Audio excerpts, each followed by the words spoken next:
Ladies and gentlemen, thank you for listening, downloading, and subscribing to the latest edition of the 12 Kyle podcast. I'm 12 Kyle. Check this out. On this podcast, we're going to talk about 9 good albums. More specifically, 9 good albums that actually made you. Albums that you can identify with. And albums that you feel are flawless from front to back.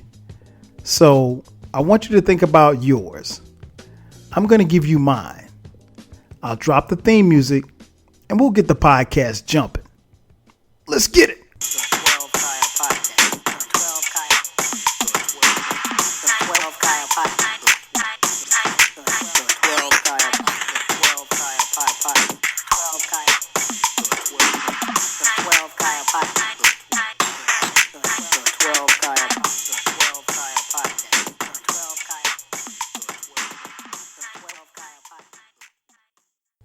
Welcome back.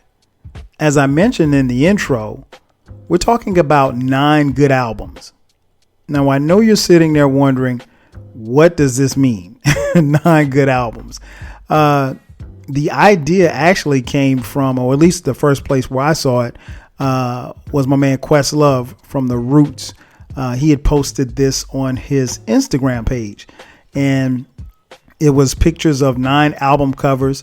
And he said basically these were the 9 albums that made him and 9 albums that he thought was flawless from front to back. And maybe about an hour or so later, my homeboy BZ430 from Dead End Hip Hop and Dead End Sports, shout out to B, he posted the same thing on his page, and he had 9 different albums as well. And I thought to myself, I was like, that'd be dope for me to put on my Instagram page. But the more that I got to thinking, I was like, I probably should just make it a podcast because I want to actually explain, some of my reasoning behind some of these songs. And, I've always said, like, you can understand people a little bit better based on the music that they listen to. So, for some of you, you'll get a chance to know me a little bit better by, some of the music that I talk. And of course, I talk about music on this podcast a lot anyway. So without further ado, and these are in no particular order, here we go. The first one I have is Songs in the Key of Life from Stevie Wonder. Man, it goes without saying that this is a flawless album, but this album really means a lot to me because I heard it so much around the house. It means a lot to me, and Stevie Wonder means a lot to me. One of my biggest musical influences is Stevie Wonder. I grew up in a house where it was rare for music not to be playing in my house. We always had music playing, and as far back as I can remember, Stevie Wonder was one of the mainstays in our house. In this album in particular, and the Hotter Than July album got major airplay in my house. But I fell in love with this album and, became a huge Stevie Wonder fan even at an early age. Now, this album came out in 1976. I turned 4 that year. So, needless to say, it wasn't something that I think I listened to at 4. Maybe I did. But it's one of those albums that I heard so much around the house that I naturally gravitated towards it. And again, it was something that I grew towards loving. And, this album is flawless. It's phenomenal. Of course, I don't have to run down the songs on the album, but it was a double album, and it had, smashes like I Wish, Knocks Me Off My Feet. What else was on there? As, which is another Stevie Wonder favorite, Sir Duke. And, of course, the timeless classic, Isn't She Lovely? Which, will pull at your heartstrings if you listen to the words closely enough. So yeah, man, and that's just to name a few, but I mean that album, I never get tired of listening to it, and it, in a lot of ways it takes me back to my childhood. So, that album in particular, and Stevie Wonder, again, great artists, great. If you want to hear musicianship, this album is what you need to listen to. I mean, it is so flawless, man. You will hear so much if you sit down and listen. You got to stop moving. You have to digest it. And even now, all these years later, I still get something from this album when I hear it. So yeah, that definitely makes my and again, these are in no particular order, but that's number one on my list. Because I just jotted them down. So I went off the off the top of the head. So yeah, that's number one on my list. Number two I have written down, Purple Rain from Prince and the Revolution. This album came out in 1984. So I was a little older. But man, this album blew me away. I mean, I was already a Prince fan at that stage of my life, and I think I turned 12 that year.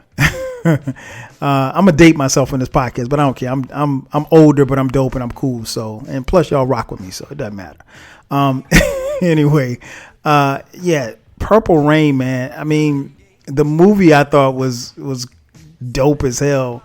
And maybe one day I'll do a podcast on the movie, but that album, man, if I'm not mistaken, I don't have it in front of me, but I think the album's only like 9 tracks. But Prince, I mean, he just crushes every song. You know the hits. I mean, even if over the years, I've grown to appreciate it even more. Like when I hear stories about like the guitar riff that he did on When Doves Cry to open up the song, he only did it one time. And so like he's never duplicated that before or had it re-recorded or anything like that. And again, I'm a huge Prince fan. Always will be. And I've mentioned on, previous podcasts that, Prince's passing, more than anybody else that I can remember, really affected me. And I didn't really know how much. I mean, I knew how much he meant to me, but it really felt like I lost somebody close. And even listening to his music now is kind of weird because I still feel like he's here, even though he's really not. But man, Purple Rain is a smash, flawless, top to bottom. Computer Blues, probably my favorite song on the album. But yeah, if you haven't heard it in a while, man, give Purple Rain a run. Dope album. I had the album, and I remember I had a 45. I had a 45 too. It was When Doves Cry was on the A side, and the B side was 17 Days. And 17 Days wasn't on the album, but 17 Days is one of my favorite Prince songs. And that's the dope thing about Prince, man. Prince has B-side songs that are better than most of your catalog of your favorite singers. So, yeah, Purple Rain, dope. Number 3 I got written down here, Illmatic, Nas. Man, this album came out in 1994. I was in college at the time. I had never heard anything like this. I remember listening to it the first couple of times that I listened to it, and I was immediately blown away. But I think the thing that I remember, maybe after my third or fourth listen, I got mad because I looked at the liner notes. Shout out to the liner notes. And I realized the album was only 39 minutes. And back in those days in hip hop, you weren't used to seeing an album that short.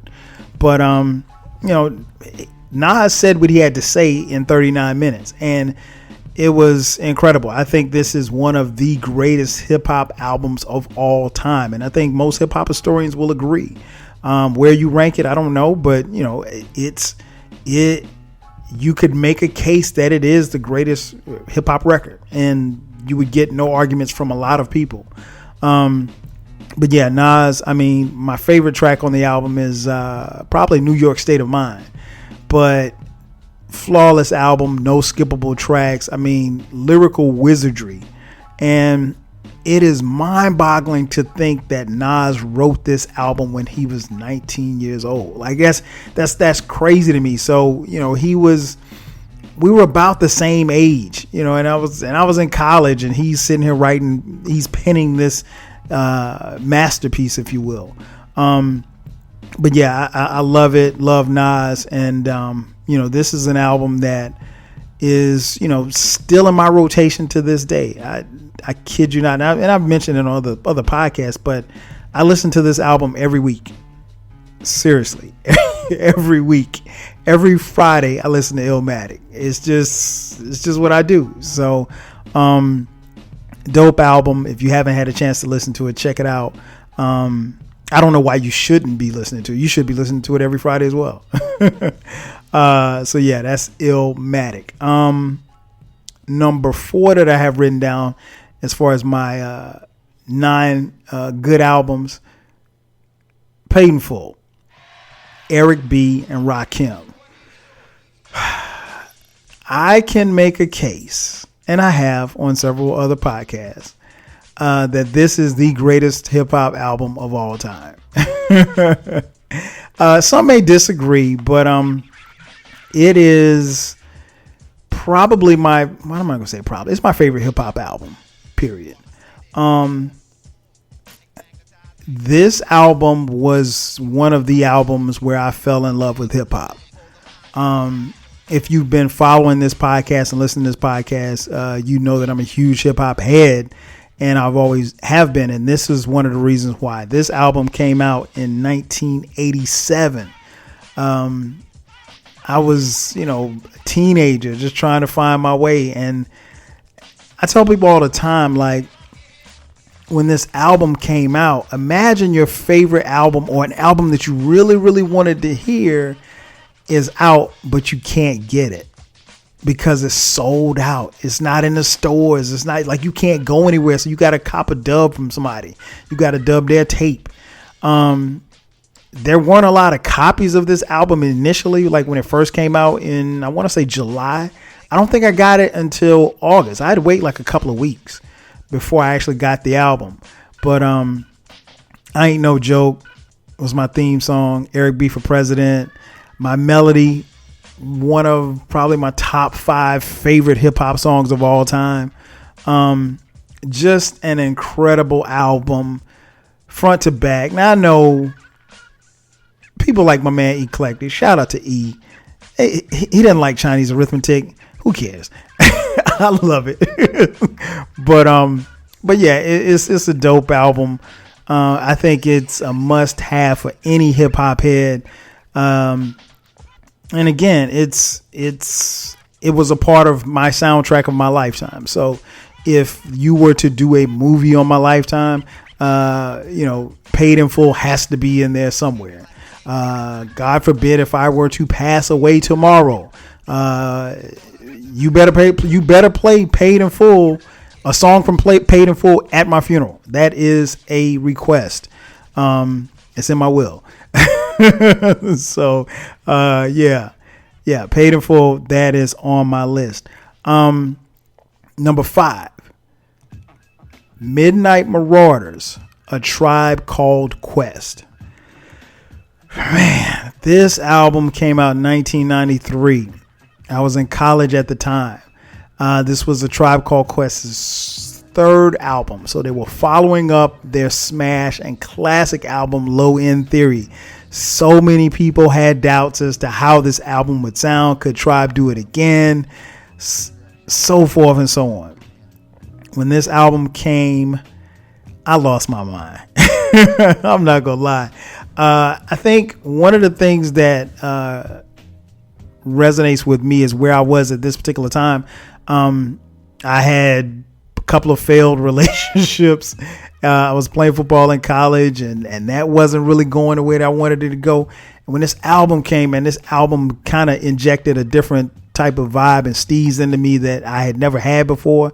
And I loved it, man. And it was a soundtrack to, things turning around for me, just on a personal note. And this album will always bang to me, man. I mean, from the classic, We Got the Jazz to, I'm sorry, not We Got the Jazz. What am I talking about?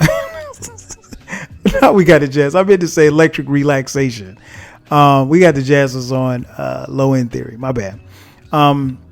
Electric Relaxation, to Steve Biko, to, the list goes on and on. Award Tour. They not only was it critically acclaimed, but again, it's hailed as a classic in many hip hop circles. So, but not only that, again, this album just really, really spoke to me. And this is an album that I listen to still in my rotation. I still bump it. It doesn't matter. And it's one of the albums I think that, at least for me on a personal note, when I play it, I always feel better. I don't have to get in the mood to listen to this, but when I put it on, I don't care if I'm in a bad mood. I am going to be in a much better mood. If there's a particular day where I'm stuck in traffic here in Atlanta going home or something like that, I'll put it on and, it changes the mood because, you want to you want to be in a good mood in traffic, I guess.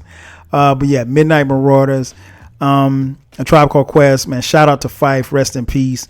I love it. I love it. It never gets old, never.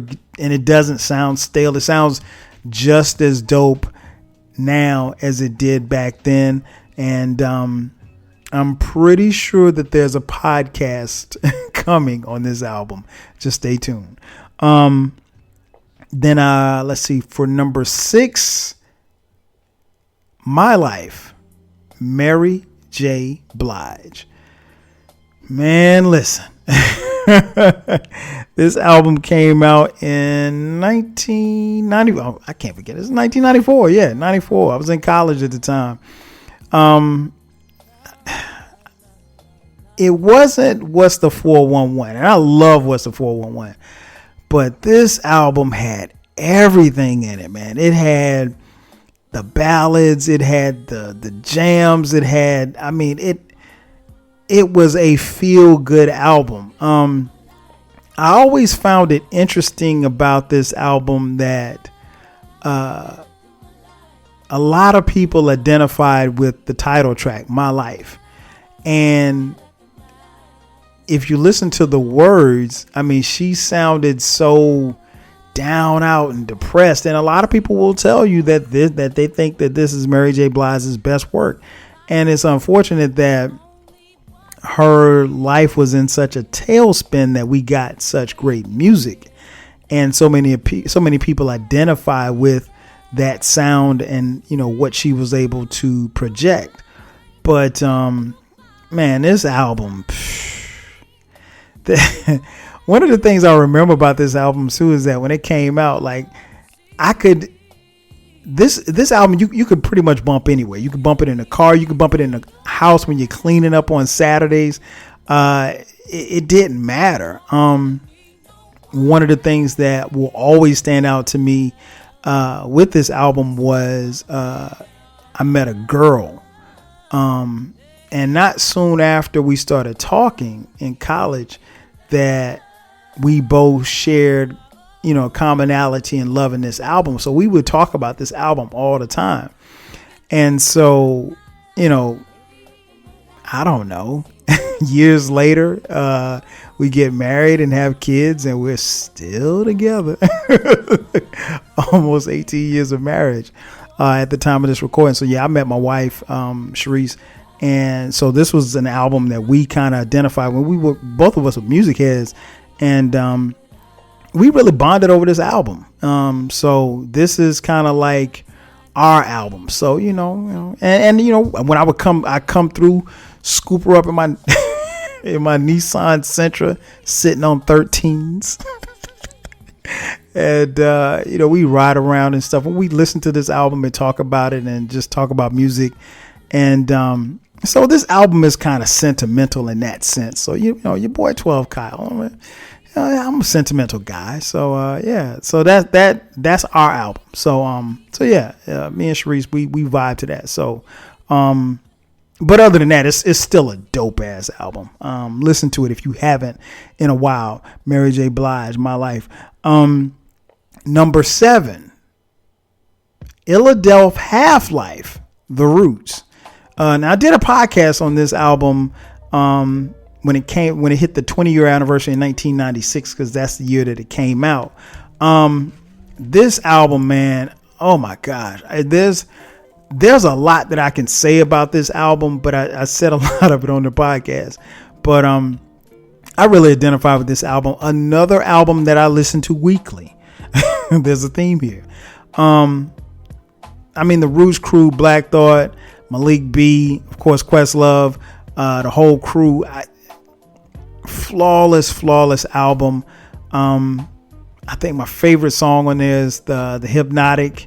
The Hypnotic that's my joint. That's my joint. But man, this album still resonates to this day, and you can play it over and over and over again, and you can hear so many different things. And this is an album that, like, again, I listen to it all the time, and I still, are able to pick up different things that I've, maybe missed over the years. But it's a good, smooth album. You can put it on in the car. You can put it on at crib. Just put it in your ear when you're working out. Phenomenal album. If you haven't listened to it, please do yourself a favor. But yeah, that's my joint. That's my joint. The Roots crew. Number 8. It takes a nation of millions to hold us back. Public Enemy. 1988, the greatest year in hip hop. I was in high school when this album came out, and this album was so black. This album was blackety black. And I loved it. I think one of the things that this album stood for, at least to me, at that particular time, was self-awareness of who you are, who you were as a young black man. A lot of what they talked about, were some of the issues that we face as young black men, but it also talked about, being proud of who you are, and Public Enemy in that album, they dropped so much science, but they never came off as preaching in that album, to me. At least to me, they didn't. But it was about black power, black pride. There probably won't, well, I'm not gonna say probably, I'm pretty sure there'll never be another album that black again. There haven't been many after that, but again, another album that in many hip hop circles, as far as hip hop purists, will deem a classic. It's definitely a classic in my eyes, an all-time classic. This album, again, another album that stays in the rotation, never gets tired of playing it at any level. Favorite track is probably Black Steel and the Hour of Chaos. I mean, that piano. I mean, you can't beat that piano. Yeah, so that's number 8. And finally, last but not least, number 9. Raising Hell, Run DMC. Whoo! This album for me, it had just about any and everything that you wanted to have in an album. First of all, it was Run DMC. That goes without saying. Run DMC, hands down, by far, the greatest hip hop group ever. They set the bar so high, and this album came out in 86. 86, this album drops. I think I'm in middle school, if I'm not mistaken. I'm in middle school. And everybody wanted to be cool like Run DMC. Everybody. So you had to have your shell toes, no shoelaces. You had to have your Adidas jacket. You had to have your fedoras and whatever you could do to look like those guys. But it was more to it than that. They produced a dope ass album. The album starts off with Peter Piper. Then it goes to It's Tricky. Then it goes to My Adidas. Then it goes to Walk This Way. Those are 4 hits, 4 smash hits. yeah, I never get tired of this album. And of course, this album did produce the greatest 27-second song in hip hop history, Son of Byford. So, I mean, like, you can't, there's not enough words in the English language to describe this album. It never gets old. Never gets old. From You Be Illin' to Dumb Girl, to end the Proud to Be Black. Man, this album, again, stays in rotation. I mean, all of these albums that I mentioned stay in my rotation. I go to them quite often. And, of course, it goes without saying, this is a hip hop classic, all-time classic. But, one thing I found in trying to make this, when I saw, Questlove's list, when I saw BZ430's list, I was thinking, okay, yeah, me come up with 9 albums that, define me or that I love and made me, and hold some type of significance that are flawless. I thought it'd be pretty easy. And I started writing, and I think the first 4, and again, I didn't write these in any particular order, but I think I wrote 4 down, and then I got stumped because it was just like, okay, what about this album? I mean, like, what about this album? What about that album? So, it's not as easy as it looks. So yeah, that's my 9 good albums that, bump for me. And, I would encourage all of you, hit me up or put it on your Instagram or Twitter or whatever, wherever you want to post this, your 9 good albums. And if you got a podcast, put it on yours. I don't know if this is a movement or a wave. It's just something I saw on Instagram today. So I figured, if Questlove thought it'd be dope, if B thought it was dope, I could make it dope as well. So that's going to do it for me. Thank you again for checking out the latest edition of the 12 Kyle podcast. I'm your boy 12 Kyle. We'll catch you guys next time. 5 G's.